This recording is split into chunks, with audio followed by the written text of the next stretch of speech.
enemy, and we shall win.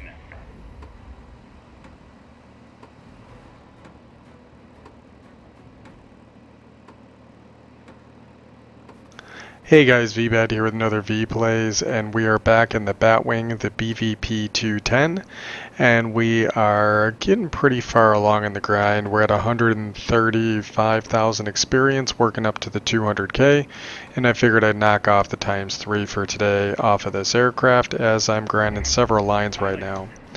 My first move on this map during the is it Blades of Vengeance, Wings of Vengeance, whatever it is. I'm going to go straight for this garrison because I want to help get that multiplier started right away. This is a tier 9 match, and the enemy team only has tier 8s, while we have a tier 9 heavy fighter. It's important to burst these guns, although it would have been nice to finish off that aircraft.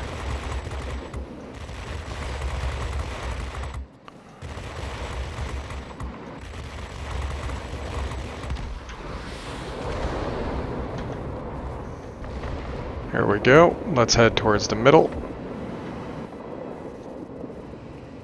This aircraft has a very impressive roll rate, which allows you to kind of do that multiple turn type of fight where you want to get the enemy to think that you're turning one direction when you can deviate quickly to another.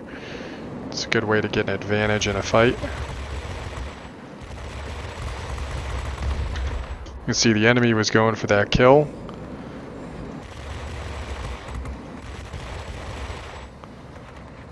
But we were able to take advantage of the situation.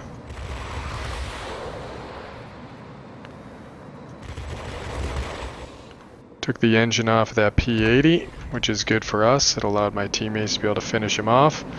This J7W1 is outside of his comfort zone.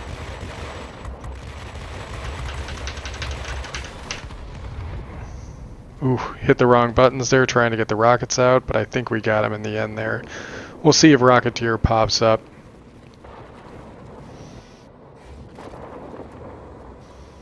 I was hitting my E button on accident there. Let's try to get back into the battle. We were on a ×2, so that's good. I think that put us at an advantage.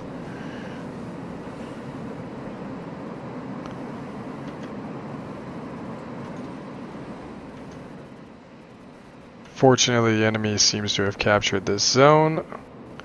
Here's Cowboy.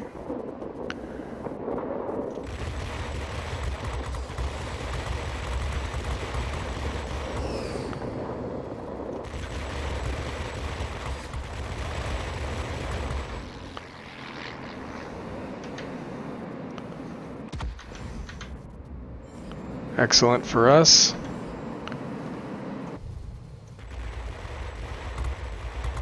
That aircraft has some really heavy guns on it, so we had to be very careful there.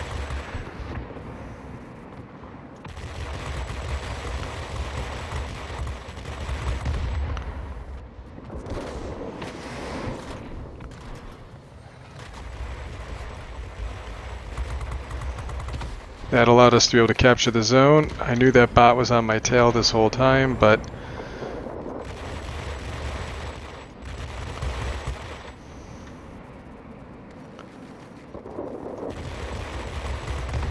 here we go. We are well above our altitude comfort zone, but I'm okay with that. This aircraft seems to behave fairly well outside of its normal operating altitude, because I believe it has a much lower stall speed at 124.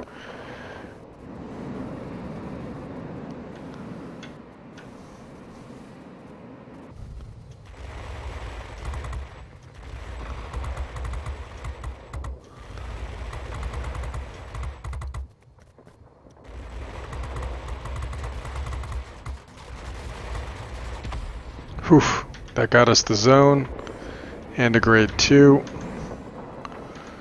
I see Cowboy again over here. Let's see if we can help our ally out. He seems like Cowboy may be distracted, which is perfect for us.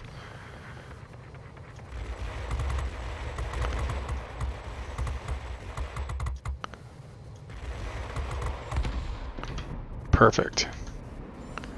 Seems like a pretty good match so far. There's another player down here. I'll queue him up just that way I can hopefully coax some bots or even a teammate to go after him.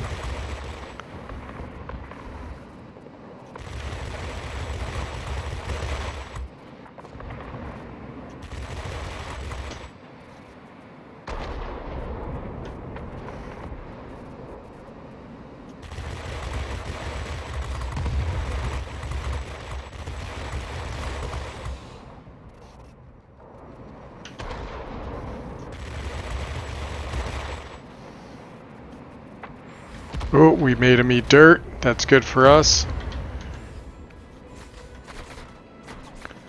It looks like his buddy's here.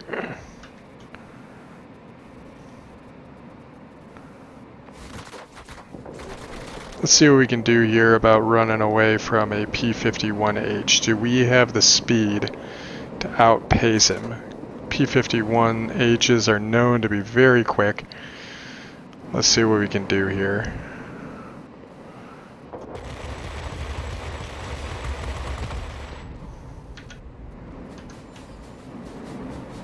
Who's got grade 1?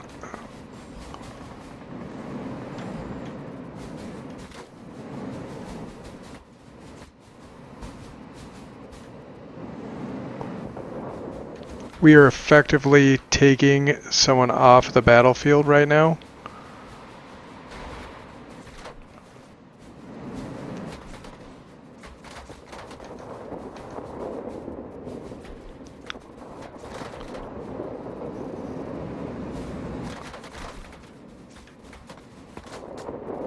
He is going to kill me eventually, but that's fine. Do you see how far we chased him across the map? All the way from that southernmost sector, all the way up to my spawn point. You can see his arrow right there, just to the bottom of that spawn circle. So he was in a really bad spot, and it gave my team a lot of opportunity without a player-controlled fighter operating with a ×4 multiplier on our side. So his inability to kill me quickly and his over-dedication to a singular target put him in a bad situation. Now maybe he knew that if he would have ignored me or turned, I would have taken advantage of that situation and probably gotten guns on target in a comeback.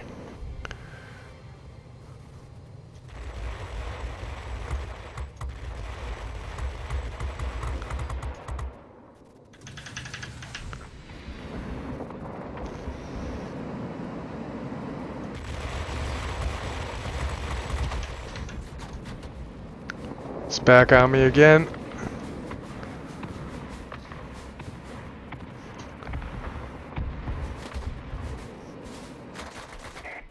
Great job today. And he never got me. We'll be waiting for you back home. So while we may have had to have run quite a bit there, you'll see here at the end result screen, we managed to get quite a myriad of medals.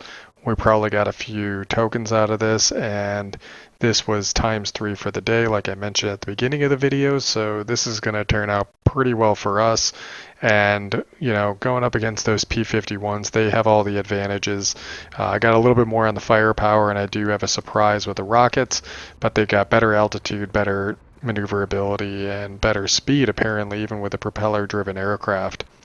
Like I said, we got our 2 tokens here. We managed to get 8,788 experience, and we were able to get quite a few medals, and that puts us that much closer to getting into the next airframe.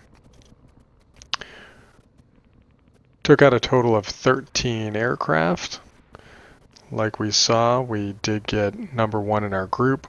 We got grade 1 for multi-role, Conqueror, Flying Raider badge, Flying Vanguard, as well as the Lambert medal. So overall, a great experience for us, and apparently I did get that 1 aircraft with a Rocketeer early on in the battle, so we got to see that. Now when we look at the upgrades here, we're at, oh, I'm mistaken. We're only at 132 now. Apparently I was only at about 125 maybe, so I might have been thinking of a different aircraft actually. I'm granted quite a few, like I said. So yeah, we're making our way down the line. I am excited to get the next airframe. A lot of people tell me that, this is kind of the pinnacle of the wing aircraft, and some people give me a little bit of, I still enjoy the 212, because it gets 3 of those guns, and that's nice, but I I actually want the 215, despite what everybody's told me. Everybody's told me it's a terrible aircraft, you're not going to like it.